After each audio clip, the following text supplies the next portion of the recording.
चलिए खबरों में आगे बढ़ेंगे, लेकिन उससे पहले सीधा रुख करते हैं राजधानी दिल्ली का। मध्य प्रदेश के मुख्यमंत्री doctor Mohan Yadav press conference को संबोधित कर रहे हैं लाइव दिल्ली से। मध्य प्रदेश की दृष्टि से देखा जाए तो हमने भी अपने बजट में गरीब, महिला, युवा, किसान, इसी तरह से हमने बजट की पिछले समय में भी नीति आयोग के मित्रों के साथ में भी 3 नीतियां तो हमने अपने सरकार के कैबिनेट के माध्यम से उसका मूल भाव लेके हमने कर दी थी। ये क्या हो रहा है? अरे भाई क्या हो रहा है? अब तो मैं मान के चलता हूं कि समग्र रूप से सरकार के द्वारा जो भावना व्यक्त की माननीय मोदी जी के द्वारा, ये समूचे देश के लिए भी और खासकर मध्य प्रदेश के संदर्भ में भी और ज्यादा हितकारी है। क्योंकि जैसे कृषि की अगर बात कहें तो 100 से ज्यादा जिलों में पीएम धन धान्य योजना जो बात कही है, मध्य प्रदेश की अर्थव्यवस्था वैसे भी कृषि प्रधान है और ऐसे में हमारा 56% से ज्यादा कृषि का योगदान, और हमारा तो ये धान का कटोरा खास करके सभी संदर्भों में, गेहूं भी हमारे जहां से सबसे ज्यादा एक तरह से कंट्रीब्यूशन में हमारा अपना पिछले सालों से रिकॉर्ड चल रहा है। अब दलहन भी है, तिलहन भी है, श्री अन्न भी है। सब क्षेत्रों में समान रूप से मध्य प्रदेश ने अपनी एक विशेष पहचान बनाई है और सिंचाई का रकबा भी चूंकि 48 लाख हेक्टेयर का हमारा है और हमने टारगेट लिया कि 1 करोड़ लाख हेक्टेयर तक हम इसको ले जाएंगे। तो ऐसे में कृषि के क्षेत्र के लिए मैं माननीय मोदी जी को धन्यवाद दूंगा, जिसके 2 और कारण से भी किसान क्रेडिट कार्ड की भी जो सीमा बढ़ी है, 3 लाख के बजाय 5 लाख की जो सीमा हुई है, ये हमारे सभी प्रकार के किसानों के लिए भी बहुत हितकारी रहेगी। एमएसएमई में भी 15.90 लाख एमएसएमई पंजीकृत है, जिसमें 43 लाख लोग रोजगार पा रहे हैं। और अब जो इसकी क्रेडिट गारंटी को भी 5 करोड़ से 10 करोड़ करने का जो निर्णय किया है, इसका पिछले समय से रीजनल इंडस्ट्री कॉन्क्लेव करते हुए 7 रीजनल इंडस्ट्री कॉन्क्लेव हमने ऑलरेडी की हुई है और इस साल को तो उद्योग वर्ष के रूप में ही हमने डिक्लेयर किया है। 24-25 फरवरी को खास करके ये मान के चलो कि ग्लोबल इन्वेस्टर समिट जो होने वाली है, उसका लिए हमारे लिए ये एक तरह से नया बूस्टअप का काम करेगा। वर्तमान का बजट, जिसके माध्यम से नए उद्योगपतियों को 2 करोड़ तक का कर्ज का प्रावधान किया गया है, स्टार्टअप को भी 10 से बढ़ाकर 20 करोड़ किया है, 27 प्रमुख क्षेत्रों में ऋण की गारंटी का शुल्क को 1% कम किया है, उद्यम पोर्टल पे भी 5 लाख की सीमा वाले को लिए विशेष अनुकूल क्रेडिट कार्ड शुरू हुआ है। जल जीवन मिशन भी इसी प्रकार से लाभकारी है। हमारे यहाँ 2028 तक जल जीवन को जो जोड़ा है, जिसके माध्यम से 36 लाख से ज्यादा लोगों को हम भी इस दायरे में लेकर के मध्य प्रदेश को 100% तक ले जाने की दिशा में आगे बढ़ेंगे। ऊर्जा के भी इसी प्रकार से हमारे जो 2047 तक का 100 गीगावाट परमाणु ऊर्जा का जो लक्ष्य रखा है, उसमें मध्य प्रदेश की अपनी बड़ी भूमिका रहेगी। मैं मान के चलता हूं कि कई सारे ऐसे सेक्टर जिस पे काफी देर तक मैं बात कर सकता हूं। टूरिज्म का है, हमारे गरीब कल्याण का भी इसी प्रकार से है। प्रधानमंत्री आवास में भी हमने नए नए रिकॉर्ड बनाए हैं। जो स्कूल, हॉस्पिटल, आकांक्षी जिला, खास करके पूंजीगत सहायता 1.5 लाख करोड़ से निरंतर रखने का जो निर्णय किया है, इसमें प्रदेश को 12,000 करोड़ का ब्याज रहित ऋण भी प्राप्त हो सकेगा। ये बड़ा हमारे लिए हमारी अर्थव्यवस्था के लिए बड़ी भूमिका रहेगी। 12 लाख स्ट्रीट वेंडरों को लाभान्वित कराने का, ये खास करके उच्च ब्याज दर वाले अनौपचारिक क्षेत्र में ऋणों से राहत पहुंचाने का पीएम स्वनिधि का भी लाभ हमको मिलने वाला है। मैं मान के चलता हूं कि विकास केंद्रों के रूप में शहरों के भी सृजनात्मक विकास को लेकर के जो निर्णय हुआ है, ये हमारे जो हमने मोटे तौर पे कल्पना की, जो बड़े महानगर जैसे हमारे शहर है, खास करके इंदौर, भोपाल, ग्वालियर, जबलपुर और उनको 4 आसपास के जिलों से मिलाते हुए जो वृहद योजना पे हम काम कर रहे हैं उसका लाभ भी इसमें मिलेगा। जैसे इंदौर के पास उज्जैन, देवास और धार। इसी प्रकार से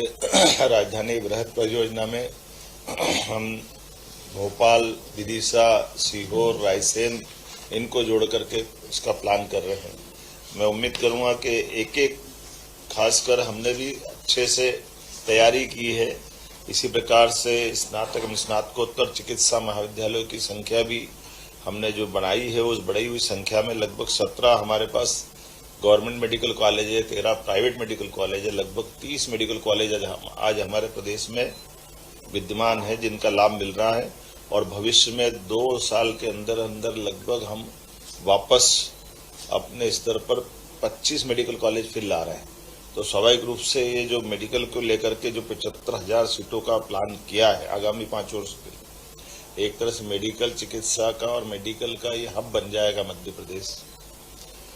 इसी प्रकार से जिला चिकित्सालयों में डे केयर, कैंसर केंद्रों की बात कही है तो चूंकि मेडिकल कॉलेज ही हमारे लगभग 52 हो जाएंगे प्रदेश भर में, कुल 55 जिले हमारे सरकारी है, तो स्वाभाविक रूप से उसका बड़ा लाभ हमको मिलेगा। हम ये एक योजना पे और बारीकी से ध्यान दे रहे हैं और खास करके निर्यात को लेकर भी वाणिज्य मंत्रालय, एमएसएमई मंत्रालय, वित्त मंत्रालय संयुक्त रूप से हमारे लिए निर्यात ऋण तक और जिस प्रकार से अभी वर्तमान का औद्योगिकरण का हमने वातावरण बनाया हुआ है उसका लाभ इस बजट से हम काफी अच्छे ढंग से लेने वाले हैं। मुझे इस बात का गर्व है, बहुत कम राज्य सरकारें होगी जिनने एक तरह से माननीय प्रधानमंत्री जी की मूल भावना जो ज्ञान के रूप में से आ रही है, गरीब, युवा, महिला और अन्नदाता किसान, एक तरह से इस चारों सेक्टर को लेकर के हमने विधिवत प्लान किया है और 3 की नीतियां हमने कैबिनेट से अप्रूव करा ली है और किसान की नीतियां भी इसी माह होने वाली। जब तक ग्लोबल इन्वेस्टर समिट होगी उसके पहले किसान आधारित नीतियों को भी हम अपने सरकार के प्रमुख एजेंडे में लेकर आएंगे। मित्रों, आज एक और बड़ा कारण है, मैं जापान से यहीं दिल्ली में उतरा हूं और जापान स्वाभाविक रूप से हमारे देश के परिप्रेक्ष्य में एक बड़ी अर्थव्यवस्था है जो 3रे नंबर की अर्थव्यवस्था वर्तमान में है। 4थे नंबर पे जर्मनी और इंग्लैंड हम पहले होकर के आए थे, इंग्लैंड को हमने बीट किया है। 5वें नंबर पे भारत आया है, जर्मनी के बाद जापान, ऐसी बहुत बड़ी अर्थव्यवस्थाएं हैं। ऐसे में आज वैश्विक परिदृश्य में यशस्वी प्रधानमंत्री ने जो जापान के साथ पिछले लंबे समय तक, वैसे तो मैं ये मान के चलता हूं कि मोदी जी का विजन है कि जब वो सीएम थे तब भी उन्होंने जापान में अपने दौरे करते हुए जापान से सहज रूप से भारत के साथ व्यापार व्यवसाय के संबंध बढ़े, इस दिशा में उन्होंने काफी ध्यान दिया है। और सभी प्रधानमंत्रियों के साथ माननीय प्रधानमंत्री जी के बहुत अच्छे संबंध रहे हैं। हम भी जब आज 4 दिन की यात्रा के पास आ रहा हूं तो मान के चलूंगा कि जहां जैसे टोक्यो, ओसाका, जहां हमने रोड शो किए, संपर्क किया, हर स्थान पर बड़े पैमाने पर जापान के साथ निवेश की सभी क्षेत्रों में बड़ी संभावना है। बड़े स्थान पर कई सारी कंपनियां जैसे ब्रिजस्टोन जो ऑलरेडी हमारे साथ विश्व स्तरीय टायर उत्पादन में उनका अपना स्थान है, वो पीथमपुर में हमारे साथ काम कर रही है, लेकिन एक और बड़ा इन्वेस्टमेंट का उन्होंने आश्वासन दिया है। पैनासोनिक जैसी दिग्गज कंपनियां हैं, एनएसके, सानोहो, कामुत्सुई इत्यादि जापानी कंपनियां जो ऑटोमोटिव और मशीनरी क्षेत्र में अपना योगदान दे रही है। मुझे इस बात की प्रसन्नता है कि वहां न केवल प्राइवेट कंपनियां बल्कि गवर्नर के लेवल पे भी, टोक्यो की गवर्नर श्रीमती यूरिको कोइके के साथ हमारी ऐतिहासिक बैठक हुई, जिसके माध्यम से टोक्यो मेट्रोपॉलिटन गवर्नमेंट की विशेषज्ञता का लाभ भी मध्य प्रदेश सरकार को मिलेगा। इस दिशा में हमने उनके साथ भी मीटिंग की है और वो अत्यंत प्रसन्नता के साथ मध्य प्रदेश से जुड़ करके बात कर रही है। उनने हमको निमंत्रण भी दिया है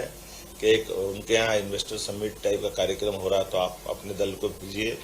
आपको बताना चाहूंगा कि वहाँ गवर्नर मतलब एक तरह से जैसे हमारे यहाँ सीएम अपनी सरकार चलाते हैं, मोटे तौर पर वहाँ की परंपरा में गवर्नर वो इलेक्टेड होते हैं, आम जनता उनको चुनती है, तो स्वाभाविक रूप से वो लोकल सरकार की तरह, सरकार के मुखिया की तरह काम करते हैं। और एक खास बात ये भी है कि टोक्यो की विश्व की सबसे विकसित महानगरीय अर्थव्यवस्था में से एक है, जिसके अकेले उसकी सकल घरेलू उत्पाद $1 ट्रिलियन का टोक्यो का है। अर्थात उनकी आर्थिक ताकत बताने का प्रयास कर रहा हूं, आपको शायद ध्यान में आएगा। उनके साथ हमने इंदौर, भोपाल में मेट्रो रेल प्रौद्योगिकी, स्मार्ट सिटी समाधान, जल प्रबंधन, कचरा प्रबंधन से लेकर के कई सारे क्षेत्र में और खास करके मेट्रोपॉलिटन गवर्नमेंट की विशेषज्ञता का लाभ भी हमको मिले, इस दिशा में हमने काम किया है। टोक्यो के विकास मॉडल पर भी विस्तार से बात हमने कही है। जापान के विदेश मंत्रालय में उच्च स्तरीय वार्ता हुई, जिसमें उनके उपमंत्री श्रीमान हिसाशी मात्सुमोतो के साथ हमारी बैठक हुई, जिनने अपनी विदेश नीति, अंतर्राष्ट्रीय व्यापार नीति को लेकर के बात कही और जापानी निवेश को सुगम बनाने के लिए विशेष रूप से व्यापार मिशन का आदान प्रदान, कौशल विकास में जापानी विशेषज्ञता की भागीदारी, जापान मध्य प्रदेश औद्योगिक सहयोग फोरम की स्थापना इत्यादि प्रस्तावों पर विस्तार से उनके साथ बात हुई। मैं एक और जानकारी देना चाहूंगा। जापान में बुनियादी ढांचा के विकास को सर्वोच्च निकाय है, जिसके मंत्री यासुशी फुरुकावा के साथ में भी हमने कई निर्णय लिए हैं, जिसमें हाई स्पीड रेल कॉरिडोर भी संभावनाओं पर अध्ययन करने के लिए हमने आपस में बात की है। स्मार्ट ट्रांसपोर्टेशन के सिस्टम के लिए भी, लॉजिस्टिक में भी जापानी मॉडल को अपनाने पर हमारी आपस में बात हुई है। ग्रीन इंफ्रास्ट्रक्चर में विशेष सहयोग के आधार पर प्रदेश के सतत विकास को भी बढ़ावा दिया जा सकेगा। जेट्रो के अध्यक्ष श्रीमान सुसुमु काताओका के साथ भी बैठक में व्यापार व्यवसाय को बढ़ाने की बात हुई। जेट्रो अपने आप में एक बड़ी उनकी अपनी व्यापार व्यवसाय की जापानी कंपनियों को लेकर के एक बड़ा फोरम है, जिसके आधार पर व्यापार व्यवसाय की जायका का भी इसी प्रकार से हमको जायका के उपाध्यक्ष श्री सोहेई हारा के साथ विकास परियोजना पर विस्तार से बात हुई। आपकी जानकारी के लिए बता दूं, श्री हारा ने बताया गर्व के साथ कि मुझे लंबा समय पहले भारत के साथ अपने उनने कार्यकाल में बिताया है, इसलिए उनकी आत्मीय यादें भी जुड़ी हुई है। और उनने कहा सिल्क उत्पादन, स्वास्थ्य परियोजना, बिजली पारेषण, ऐसे में जायका बड़ी योगदान दे सकता है। हमने भी उनसे इंदौर उज्जैन के शहरी परिवहन, जापानी औद्योगिक पार्क, जल संरक्षण, शहरी नवीनीकरण, कौशल विकास, कृषि तकनीक, ऐसी कई नई परियोजनाओं पर लेकर के विस्तार से बात कही है, जिसके बारे में हमको उन्होंने आश्वस्त किया कि हम इस पर आपके साथ काम करेंगे। टोयोटा बड़ी मोटर कारपोरेशन है, उसने भी भविष्य में एमपी के साथ जुड़ने के लिए, जैसे हमने कहा कि मध्य प्रदेश में नेशनल ऑटोमोटिव टेस्ट ट्रैक्स की उपलब्धता है और ईवी का भी मैन्युफैक्चरिंग हब हमारा अपना मध्य प्रदेश बन रहा है, तो बड़े पैमाने पे टोयोटा के साथ भी ऑटोमोबाइल सप्लाई चेन बनाने के लिए टोयोटा कंपनी ने अपने इन्वेस्टमेंट की दृष्टि से काफी अच्छी बात की है। उसके तोशियुकी नकाहारा डिपार्टमेंट जनरल मैनेजर ने विस्तार से हमारे साथ बात की, जिसमें भविष्य की संभावना, जैसे ब्रिज स्टोन के बारे में मैंने बताया, एक बड़ी टायर कंपनी है और उसके वैश्विक सीईओ श्री सुइची इशिबाशी ने हमारे साथ मीटिंग की है और नई उत्पादन लाइन, R&D सेंटर, कौशल विकास और न केवल रोजगार सृजन बल्कि ऑटोमोटिव सेक्टर के पूरे इकोसिस्टम को वो मजबूत करने के लिए हमारे साथ जुड़ने को तैयार है। सिस्मेक्स के साथ भी जापान की मेडिकल टेक्नोलॉजी वाली कंपनी के साथ में विस्तार से बात हुई है। जैसे आपकी जानकारी के लिए बता दूं, सिस्मेक जो एशिया पैसिफिक में मजबूत उपस्थिति रखता है और भारत में तो 93 से काम कर रहा है और मध्य प्रदेश के सभी शासकीय हॉस्पिटल में विभिन्न प्रकार की जांच में इसकी बड़ी भूमिका है। और उन्होंने कहा कि हम अपने आपके मध्य प्रदेश के मेडिकल डिवाइस पार्क में अपनी यूनिट लगाने को तैयार है, ताकि उनकी बनी हुई मशीनें वो पूरे देश में भी और देश के साथ एशिया और दक्षिण एशिया में भी वो वहां से सप्लाई करेंगे, ऐसा उनका बड़ा प्लान बना है। पैनासोनिक एनर्जी के साथ में भी हमने मीटिंग की है और पैनासोनिक एनर्जी के कार्यकारी अध्यक्ष उनने विस्तार से बात कही है। मुझे इस बात की प्रसन्नता है कि पैनासोनिक उनने अपने वैश्विक मॉडल पर भविष्य की संभावना वाले राज्यों में से और भविष्य की संभावना वाला देश उनका उन्होंने कहा कि यद्यपि हमारा यूरोप से लेकर विश्व के सभी देशों के साथ संबंध है, लेकिन अब भारत हमारी प्राथमिकता में और भारत के साथ मध्य प्रदेश उनके लिए सबसे पहली प्राथमिकता है, जिसके पास पर्याप्त लैंड बैंक है, पर्याप्त एनर्जी है, सरप्लस एनर्जी है और लोगों का और बाकी एक उद्योग को बढ़ाने के लिए जो अनुकूलता होना चाहिए, लेबर प्रॉब्लम वगैरह ऐसा कोई होती नहीं है और काफी अच्छी बौद्धिक क्षमता के लोग हैं, तो इससे जुड़ेंगे। एक खास बात और बताना चाहूंगा, यूनिक्लो के चेयरमैन ये जापान के सबसे धनी व्यक्ति है और इनकी फास्ट रिटेलिंग के चेयरमैन तदाशी यात्री ये हमारे लिए थोड़ा अपने लिए विशेष समय निकाल कर भी आए और खास करके उन्होंने इतने बड़ी व्यक्ति, हम एक कार्यक्रम से दूसरे कार्यक्रम में 40 मिनट वेट करके वो गए और उन्होंने कहा कि मुझे इस बात की प्रसन्नता है कि मध्य प्रदेश के साथ जुड़ करके रेडीमेड के मामले में और खासकर कपास की खेती को लेकर के तो नैनो टेक्नोलॉजी, उन्नत सामग्री, तकनीकी वस्त्रों के निर्माण तक ऐसे कई सेक्टर में बड़े पैमाने पे वो निवेश कर रहे हैं और एक कंपनी को और भी ला रहे हैं। उस कंपनी के बारे में जब हमने कहा कि वो कंपनी एनर्जी सेक्टर में भी जाती तो उन्होंने कहा आप अब एनर्जी की बात मत करो, केवल कपास, किसान और रेडीमेड गारमेंट्स में आप आइए। तो ये उनका रुचि बताती है कि उन्होंने काफी अच्छा होमवर्क भी किया है और उन्होंने कहा कि मैं इसके माध्यम से हमारी जो कंपनी दुनिया भर में, आपकी जानकारी के लिए फोर्ब्स और इनकी सारी सूची में वो नंबर 1 पे आते हैं, ऐसे में बड़ा नाम उनका है, वो हमारे साथ जुड़ रहे हैं। एबारो कॉर्पोरेशन, नितोरी होल्डिंग्स, नाम तो बहुत सारे, मैं भी आपको इतनी सारी चर्चा के बीच में काफी होमवर्क हुआ है, मैं मान के चलूंगा। लेकिन जापान बिजनेस फेडरेशन से लगा करके Technocraft limited, Tokyo interactive session, लगातार हमने मेडिकल डिवाइस और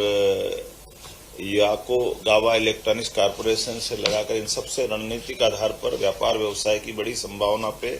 हमने काम किया है, जिसमें खास करके जैसे किटामुरा केमिकल्स, ये रसायन उद्योग में बड़ी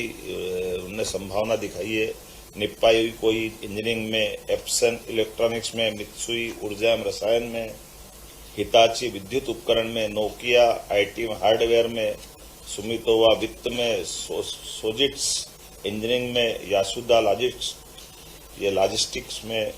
जापान लॉजिस्टिक्स में, ऐसी कई कंपनियां बड़े पैमाने पर मध्य प्रदेश के साथ जुड़ना चाह रही है और इन सबको निमंत्रण दिया है हमने 4 दिन की इस यात्रा में। एक तरफ हमने व्यापार व्यवसाय की बात भी की तो दूसरी तरफ यूनेस्को के माध्यम से जो एक विरासत है क्योटो में, जिसमें माननीय यशस्वी प्रधानमंत्री स्वयं भी गए थे, तत्कालीन प्रधानमंत्री शिंबो आजाद के साथ में, वो उस स्थान पे जाकर हमने देखा तो बौद्ध धर्म के साथ हमारी प्राचीन विरासत की कई प्रतिमाओं के भी दर्शन करने का मौका मिला, जहां हमको अपने कौरव पांडव के समय के कई महापुरुषों के नाम के साथ संस्कृत के नाम में उनकी प्रतिमा भी दिखाई दी, जिसमें गणेश जी से लगा करके हमारे सरस्वती माता भी है और सूर्यनारायण देवता से लगा करके अलग अलग प्रकार के सारे 28 से ज्यादा देवी देवताओं को सीधे सीधे जुड़कर के देखते हुए, और ये गर्व की बात है कि उनके सबके नाम के साथ संस्कृत का नाम भी और वो प्रतिमाओं को उन्हें उसी सम्मान के साथ बहुत अच्छे से सबके साथ रखा है। तो हमको इस बात का भी आनंद है कि वो हमारे लिए बौद्धिक दृष्टि से भी और बुद्ध टूरिज्म बढ़ाने की दृष्टि से भी जापान से एक विशेष संबंध आता है, जिसमें सम्राट अशोक की जब बात आती तो वो सहजता के साथ सांची स्तूप की बात भी करते हैं। सांची है, बाद में अशोक 10 साल गवर्नर उज्जैन में रहे तो वो उसकी याद दिलाते हैं। अब उस समय महाकात्यायन चंड प्रद्युत के प्रधानमंत्री जो बाद में बौद्ध भिक्षु बने, बड़ा नाम था, उनके जीवन की बातें भी वो करते हैं। तो एक तरह से अतीत के उस गौरवशाली पृष्ठ को लाने का भी एक बड़ा मौका मिलता है। मुझे इस बात की प्रसन्नता है कि हमने अपने जब जापान में गए तो प्रवासी भारतीयों के साथ भी टोक्यो में इंपीरियल होटल में बढ़िया अच्छा उनके साथ में काफ़ी विस्तार से बातें भी हुई और मध्य प्रदेश के मित्रों से भी संवाद हुआ है। हमारे अपने वहाँ के प्रवासी भारतीय भी काफ़ी अच्छी जापान में भूमिका बनाते हैं और वो भी आकर के निवेश करने के लिए हमारे साथ जुड़ने को तैयार है। टोक्यो, ओसाका में रोड शो, जापानी उद्योग जगत के साथ मध्य प्रदेश में विकास की संभावनाओं पर गहरे रुचि दिखाते हुए सभी मित्रों ने संकल्प किया कि वो जापान में भी काम करेंगे और मध्य प्रदेश में भी करेंगे। और साथ ही साथ ग्लोबल इन्वेस्टर समिट के लिए भी हमने निमंत्रण दिया और अधिकांश लोगों ने आने की अपनी स्वीकृति भी दी। मैं मान के चलता हूं कि आने वाले समय में जो जिस प्रकार से ये हमारा संबंध बना है, ऐसे कई मित्रों ने कहा कि वहां पे भी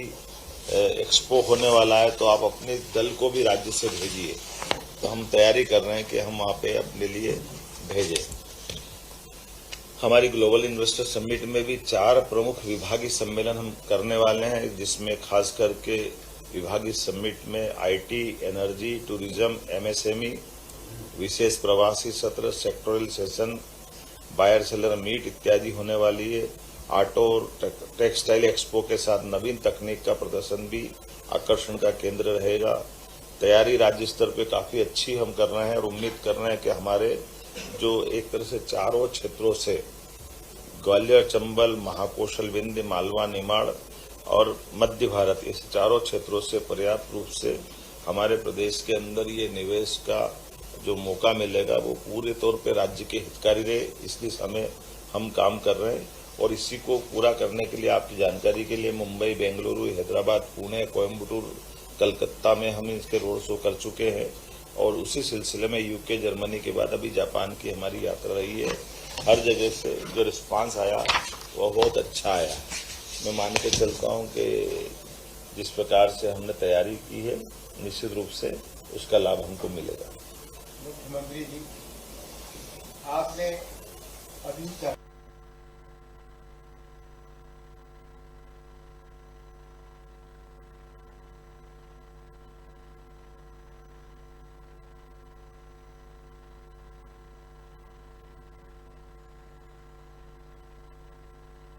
जब हमारी ग्लोबल इन्वेस्टर समिट का समय आ गया है तो अब विस्तार से बात तो उसी समिट के समय होगी। जो रीजनल इंडस्ट्री कॉन्क्लेव हुई थी उसके बारे में हमने पहले आंकड़े दिए थे। रीजनल इंडस्ट्री कॉन्क्लेव जो 7 हुई है, जिसमें खास करके ग्वालियर, जबलपुर, रीवा, सागर, नर्मदापुरम, उज्जैन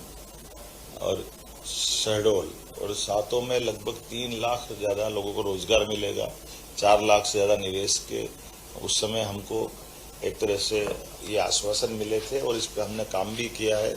लेकिन चूंकि ग्लोबल अब होने वाली है तो ये सारी बातों का अब वहीं की होने वाली प्रेस कॉन्फ्रेंस में विस्तार से ग्लोबल समिट्स में बताएंगे। जैसे भारत सरकार ने बहुत पहले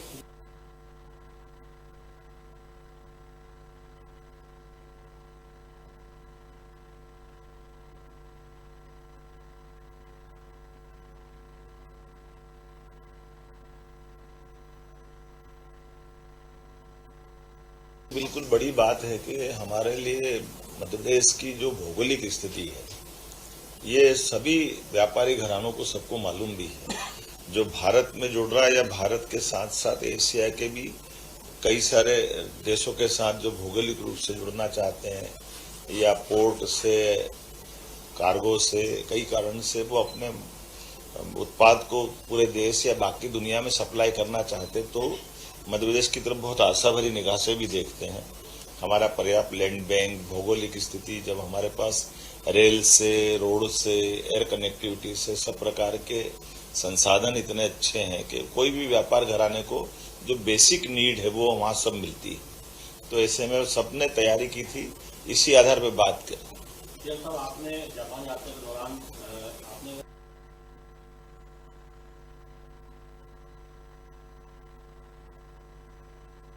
ये जो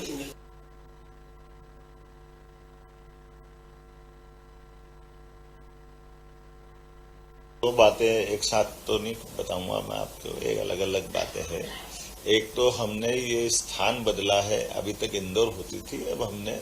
भोपाल में किया है। और दूसरी बड़ी बात है कि हमने अपने पूरे प्रदेश के सभी संभाग केंद्रों को पूरे वर्ष में लगातार उनका मौका देते हुए अपने देश और देश के बाहर के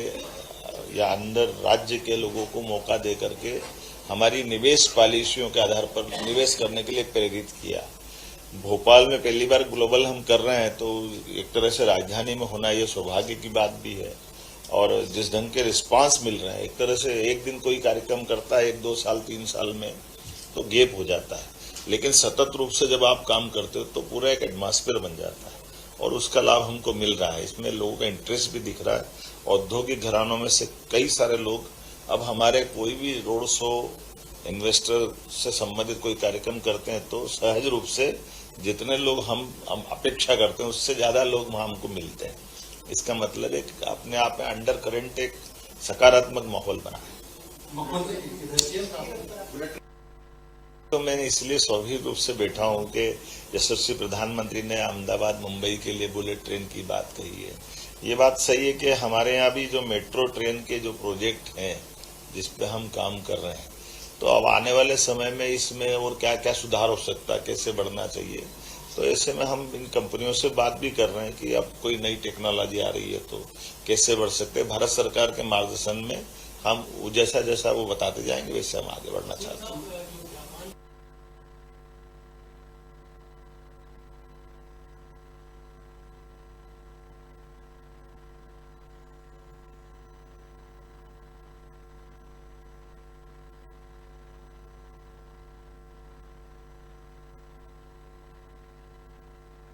उनको सबको दर्द है कि हमारे गांव खाली हो गए, आबादिकांश शहर में आ गई है। उनके यहाँ एक ये शहरीकरण का एक बड़ा माहौल बना है, तो गांव के अंदर एक थोड़ा सा अभी हमारे गांव अलग टाइप के हैं और उनके गांव में ऐसे थोड़ा सा औद्योगिकरण से वो इस चीज की कमी महसूस करते हैं। तो उन्होंने कहा कि भाई हमारे यहाँ तो स्किल डेवलपमेंट के आधार पर आप जापानी भाषा सिखा दोगे तो हम आपके यहाँ के लोगों को रोजगार की दृष्टि से भी, जैसा हमारे यहाँ उन्नत खेती करने की आदत पड़ गई है, तो ऐसे जापान के भी बड़े बड़े खेत दे सकते हैं किराए पे। ऐसे कई सारे प्रकार से उनने अपने मध्य प्रदेश के साथ भविष्य में, क्योंकि आबादी हमारे पास सरप्लस है, युवाओं की संख्या सरप्लस है और सब प्रकार के लोग हैं, अच्छी बौद्धिक क्षमता वाले IT वाले विद्यार्थी भी हैं, इंजीनियरिंग कॉलेज के भी विद्यार्थी हैं, तो हमारे पास मिडिल और प्राइमरी के विद्यार्थी भी हमारे पास रोजगार के लेकर के ऐसे परस्पर एक दूसरे को क्या क्या कर सकते हैं उस सब पे बात।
की जानकारी के लिए कि अभी हमारी रीजनल इंडस्ट्री कॉन्क्लेव में भी 2 शहरों में तो हमने IT के पार्क का भूमि पूजन भी कर दिया,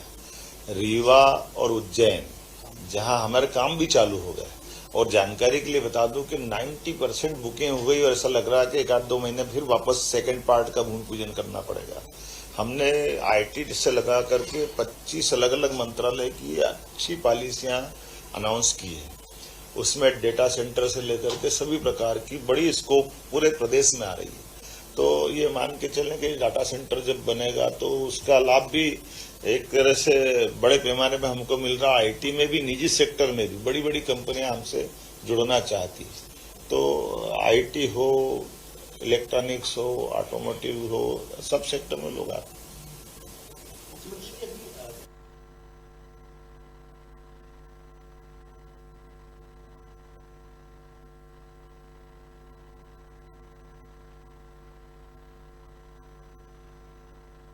यही है, यशस्वी प्रधानमंत्री के नेतृत्व में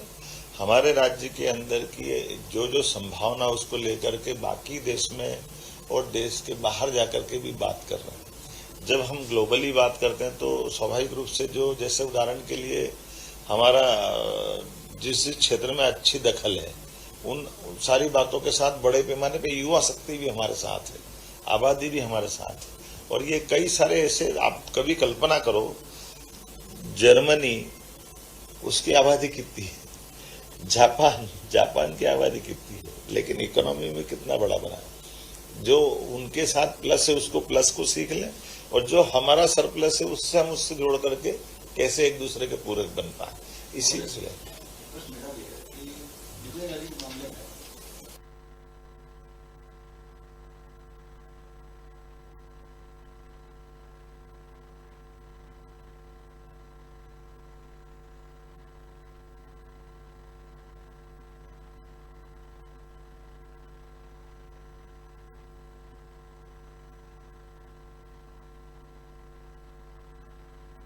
इलेक्ट्रिक का एक बड़ा संयंत्र लग रहा है। तो ऐसे कई कारण से जो जो भारत सरकार के दायरे में आ सकता है, समान रूप से हम सब पे काम करेंगे। बहुत बहुत धन्यवाद।